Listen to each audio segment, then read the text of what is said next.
They say not to take your work home with you, but I've done a pretty poor job of that. During the day, I work as an urban planner, and at night I come home to play city builder games so I can pretend anything I'm doing in my real life has an effect on the well-being of actual citizens. That aside, I've always really enjoyed city builders, with Airborne Kingdom being probably my favorite game in the genre. However, each time a new one comes out, it feels like there's some gimmick at the forefront that's trying to set it apart, and that makes sense because it is a really crowded subgenre. Against the Storm stands out from the crowd because it comes in not with a gimmick, but with a new layer.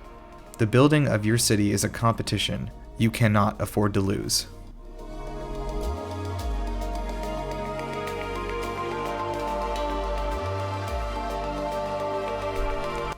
Against the Storm takes place in a low fantasy world that has been destroyed by an apocalyptic storm. The one sanctuary left is the Citadel, the capital where the Imperial Queen resides, and the remaining civilians in the kingdom have taken refuge. You serve as the Queen's viceroy and are apparently on thin ice, because the moment you arrive in a new land to start rebuilding civilization, the Queen's impatience begins to rise. The great thing about the impatience meter is that it isn't just a timer, it's also related to how happy your citizens are and their work efficiency. On the left-hand side, you have your inspiration meter, built by completing tasks, making citizens happier by clothing and feeding and sheltering them, and expanding the empire. Filling up the inspiration meter first is a victory, and filling up the impatience meter first is a loss.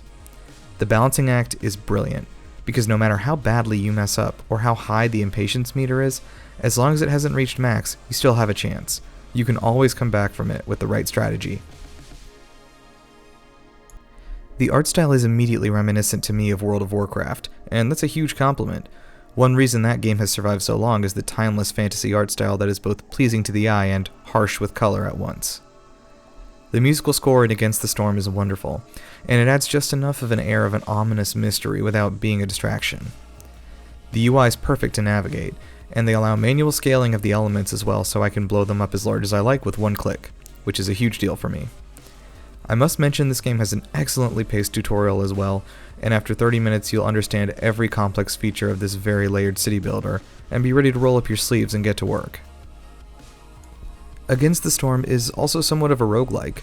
When a city is completed, you'll return to the Citadel and receive praise and money that you can spend on global upgrades for your next town. If your city fails, you will return in shame and get nothing, but you do have to start a new city elsewhere. Regardless, one of the features that I dislike most in roguelike games is when your deaths just mean restarting. In some games, like Hades, your deaths are canonical, and that's true of Against the Storm as well. An incoming storm meter ticks forward as you try to build the kingdom enough across 5 distinct biomes, with enough cities to brace it for the impact of an oncoming second apocalyptic storm. Do you have what it takes for the kingdom to survive? A lot of what I've described here is just framing material for the meat of the game, the city building part, but the framing does it such a great service. Providing context for the individual actions you take in building out the city is a perfect way to make the player engrossed in what they're doing, because they know that there are far-reaching consequences that won't just disappear at the end of the run.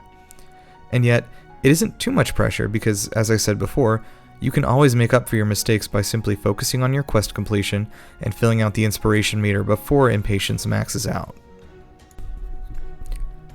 When you enter a new settlement area, you'll begin with the sacred hearth that must be tended to at all times.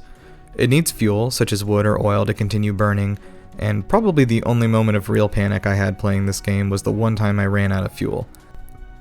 The hearth is very important because all shelters for housing citizens must be within a radius of it, and if the hearth goes out, suddenly you have 40 citizens who are unsheltered and their desperation begins to skyrocket. Paths are free to build and increase the speed of citizens by 5%, which is fantastic. Besides giving your settlement a sense of direction as it expands, it's crucial that paths are free to build, so you're encouraged to keep placing key buildings in new districts outside the residential district you begin with as you build out the town. There are 3 types of citizens: humans, lizard folk, and beaver folk, with a 4th unlockable harpy class later in the game. Each of these classes of citizens have different skill buffs, but, very notably, none of them are bad at anything, just some of them are better at some tasks than others. Humans are better at brewing ale and gathering food, beavers are better at wood cutting and woodwork, etc. You're going to need to be smart about which citizens you send to do which tasks or run which buildings. But, again, most of the time, you can use anybody who's available, and it'll get the job done. As you gather base resources like food, stone, wood, and minerals, you'll build the city out by exploring glades. The unexplored parts of the map are covered with a fog of war and are separated by wooded areas into these open glades. Upon cutting down the necessary trees, you'll be faced with a glade event, which ranges from a mysterious cursed idol to a full-out boss battle. How does a boss battle work in a city builder? Surprisingly well, actually. The boss won't let you build in its glade until defeated, and while fighting it, it will provide a massive debuff to your whole city. If you want to explore a new building or ruin, or fight a boss, you need a certain amount of a specific supply and to send 2 or 3 citizens. For instance, I was nearly defeated by a monster worm that was depleting my meat stores every 10 seconds, but it required a whopping 40 slabs of meat in order to be satiated and leave. If you ignored a glade event, whether it's an object or a boss for too long, it'll cast a massive negative global effect on your city that will very much ruin your day. It's a perfectly balanced system that at once encourages you to explore, stems the flow of sprawl, and adds a real sense of urgency to the tasks. You also can move buildings instantly and for free, which is huge, and I've never seen that in a game like this before. While you're working, you'll receive a new task from the Queen every few minutes. Each one of these, when completed, earns you a new building type from a small selection and a global buff. Your tasks are listed over on the right side of the screen at all times.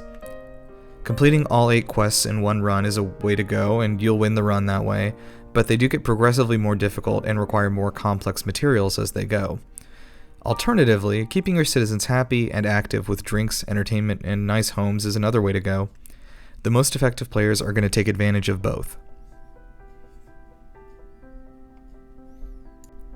Against the Storm is willing to throw out decades-long traditions and mechanics of city builders that I didn't even know I wanted to get rid of until they were gone, and it benefits greatly from it.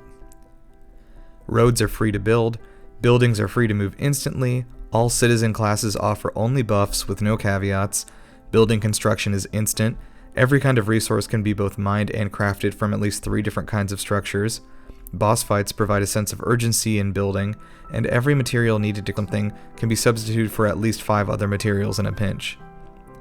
In tossing out the playbook, developer Eremite Games has created both the most streamlined and exciting city builder I've played to date.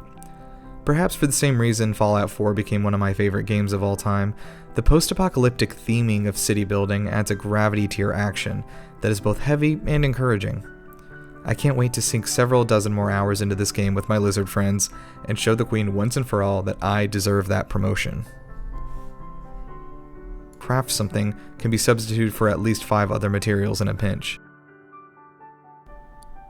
Final verdict? 9 out of 10. Brilliant. I recommend Against the Storm.